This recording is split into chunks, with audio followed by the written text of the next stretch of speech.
जय बाबा की, करौली शंकर महादेव बाबा की जय, परम पूज्य गुरु माता जी की जय। आज के इस वीडियो में आप लोग को विष्णु सहस्त्रनाम पाठ और रुद्राभिषेक के बारे में बताने वाली हूँ। दरबार से जुड़े बहुत सारे भक्तों का प्रश्न था, क्या हमें भी 3 रुद्राभिषेक और 1 विष्णु सहस्त्रनाम का पाठ करवाना पड़ेगा? तो जी हाँ, सभी को करवाना है। अगर दरबार से आप जुड़े हैं तो सभी को करवाना पड़ेगा। जो लोग वनडे चिकित्सा अपना रहे हैं वो सभी भक्तों को 1 रुद्राभिषेक और 1 विष्णु सहस्त्रनाम का पाठ करवा दिया जाता है। आप लोग का बाकी रहता है 2 रुद्राभिषेक, जो आप लोग को बाद में दरबार में या फिर आपके जहाँ पे रहते हैं वहाँ के ब्राह्मण से आप करवा सकते हैं। लेकिन जो लोग नव हवन कर चुके हैं या फिर नमन कर रहे हैं तो वो सभी लोगों का कंपलसरी है 3 रुद्राभिषेक और 1 विष्णु सहस्त्रनाम का पाठ आपको करवाना पड़ेगा 1 साल के अंदर। वो भी चाहे आप दरबार में कराएं, चाहे आप अपने घर के ब्राह्मण से जहाँ पे रहते हैं वहाँ पे ब्राह्मणों के द्वारा आप करवा सकते हैं। ये करवाना कि वे ध्यान से सुनिएगा, समझिएगा, ठीक है। ये करवाना क्यों पड़ता है? देखिए, 3 रुद्राभिषेक और 1 विष्णु सहस्त्रनाम का पाठ हमें इसीलिए करवाना पड़ता है क्योंकि अगर मान लीजिए आपके डीएनए में या फिर आपको किसी गरीब के द्वारा हाय लगी है या कोई दोष है तो उसकी मुक्ति के लिए हमें 3 रुद्राभिषेक और 1 विष्णु सहस्त्रनाम का पाठ करवाना पड़ता है। मैं आपसे कुछ बातें शेयर करूंगी। 3 साल पहले जब मैं दरबार में आई थी तो उस समय ये 3 रुद्राभिषेक और 1 विष्णु सहस्त्रनाम का पाठ जो है ये नियम में, ये प्रक्रिया में नहीं था। लेकिन फिर उस टाइम भी गुरुदेव बहुत सारे भक्तों को विष्णु सहस्त्रनाम का पाठ करने के लिए कहते थे। तो उस समय हम पूछे एक बार गुरुदेव से, गुरुदेव आप इनको कहते हैं, बहुत सारे भक्त आते थे तो गुरुदेव उनको कहते थे कि बेटा दरबार की प्रक्रिया को, हवन को शुरू करने से पहले आप विष्णु सहस्त्रनाम का पाठ करवा लीजिएगा क्योंकि आपके पीछे विष्णु जी के गण लगे हुए हैं। आपको असाध्य रोग हो रहे हैं जिसका संसार में कोई इलाज नहीं है। कब इंसान उसमें क्या होता है, जब किसी गरीब का हाय लगा रहता है ना, आप संपत्ति धनवान होते हुए भी कभी सुखी नहीं रहेंगे।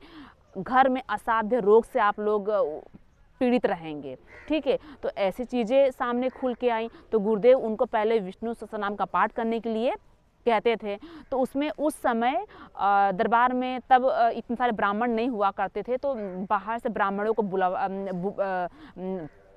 तब दरबार में इतने ब्राह्मण नहीं हुआ करते थे तो बाहर से ब्राह्मणों को बुलवाया जाता था। 11 पंडित आते थे और विष्णु सहस्त्रनाम का पाठ होता था, 1.25 लाख जप होता था।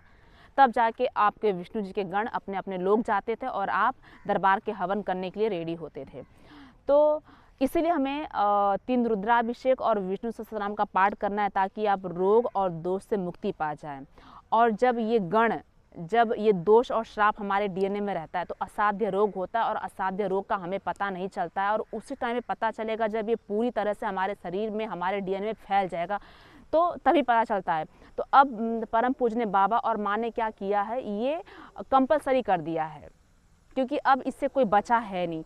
डीएनए में या हमें कहीं ना कहीं ये चीज़ें, इससे हम पीड़ित और ग्रसित हैं तो अब ये कंपलसरी हो गया है। तो साल भर के अंदर आप कभी भी कराते हैं तो इसको करा लेना चाहिए। ये कराने से क्या होता है ना कि जो भी हम पूजा पाठ या कोई भी हम चीज़ें करते हैं, अनुष्ठान, तो वो हमको फलित भी होता है। अगर मान लीजिए रोग हैं, श्राप है, दोष हैं तो आप कितना भी बड़ा बड़ा पूजा पाठ अनुष्ठान करा ले तो ये चीज़ें होती है ना, ये हमें लगने नहीं देती। तो जो मेरा वीडियो दरबार से जुड़े लोग जो देख रहे हैं वो भी, और जो लोग नए लोग देख रहे हैं जो दरबार से अभी तक नहीं जुड़े हैं, तो वो सभी लोगों को विष्णु सहस्त्रनाम का पाठ और 3 रुद्राभिषेक साल भर के अंदर करा लेना चाहिए। और दरबार से जुड़ें, बहुत सी चीज़ें आप लोग को समझ में आएंगी, बहुत कुछ क्लियर होगा, एक एक चीज़ आप समझेंगे और आपने दोषों से, रोगों से, परेशानियों से आप मुक्त होंगे और एक अच्छी ज़िंदगी, एक अच्छा जीवन आपको मिलेगा। तो आप सभी लोग दरबार के वीडियोस देखें, समझें और दरबार की प्रक्रियाओं को करें। जो गुरुदेव कहते हैं वो सब करें। आप दरबार के वीडियोस देखेंगे तो गुरुदेव हर वीडियो के अंदर कहते हैं कि साल भर के अंदर, 1 साल के अंदर आपको 3 रुद्राभिषेक और 1 विष्णु सहस्त्रनाम का पाठ करा ही लेना है, ठीक है। तो और भी कोई अगर प्रश्न आप लोग के होंगे तो आप लोग कमेंट करिएगा, मैं वीडियो बना के आप लोग को बता दूंगी।